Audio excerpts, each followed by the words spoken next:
नमस्कार मित्रों, आज चिंतन में अज्ञान ही बंधन है।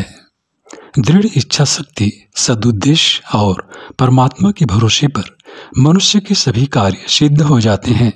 इसके बिना कोई भी अपने संकल्प में स्थायी सफलता प्राप्त नहीं करता।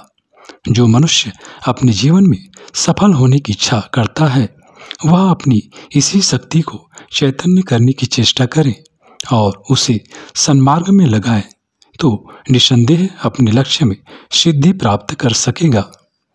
जिन लोगों को अपने कार्यों में असफलता के चिन्ह दिखाई पड़ते हैं, उनमें अन्य कारण चाहे कोई भी हो, परंतु एक कारण इच्छा शक्ति की निर्बलता भी है। यदि मनोयोग पूर्वक कार्य किया जाए तो वह निर्बलता शीघ्र दूर हो सकती है। यदि जीवन में सफलता प्राप्त करनी है तो इच्छा शक्ति को दृढ़ कीजिए। इसके दृढ़ होने पर कोई कार्य अधूरा नहीं रहेगा।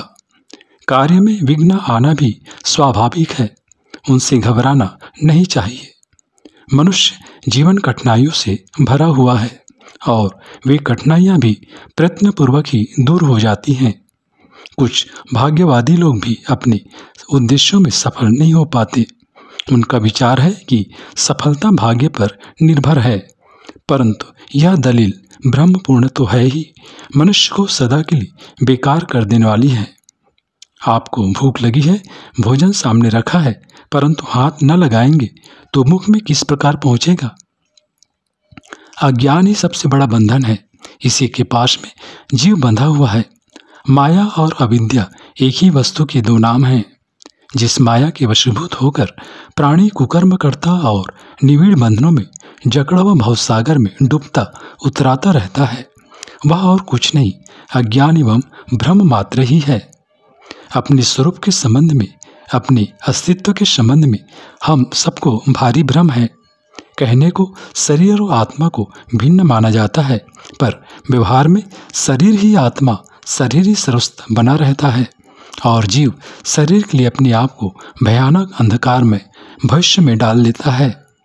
यदि वस्तु स्थिति का ज्ञान हमें हो जाए और शरीर को आत्मा के एक तुच्छ उपकरण की तरह प्रयोग करें, तो जीवनोद्देश्य की प्राप्ति का मार्ग सहज ही खुल सकता है। कुविचारों, कुसंस्कारों, वासनाओं और तृष्णाओं में मनुष्य इसलिए ग्रसित रहता है कि वह उनकी तुच्छता और व्यर्थता को ठीक प्रकार न समझकर उन्हीं को प्रिय मान लेता है और उन्हें अपने स्वभाव का एक अंग बना लेता है। बाहर से वह उन्हें बुरा भला भी कहता है, पर भीतर गहराई तक जो जड़ें जमी हुई हैं, उन्हें काटने का प्रयत्न नहीं करता। फलस्वरूप अपनी आंतरिक दुर्बलताओं को जानते हुए भी मनुष्य उनके निवारण के लिए कुछ कर नहीं पाता।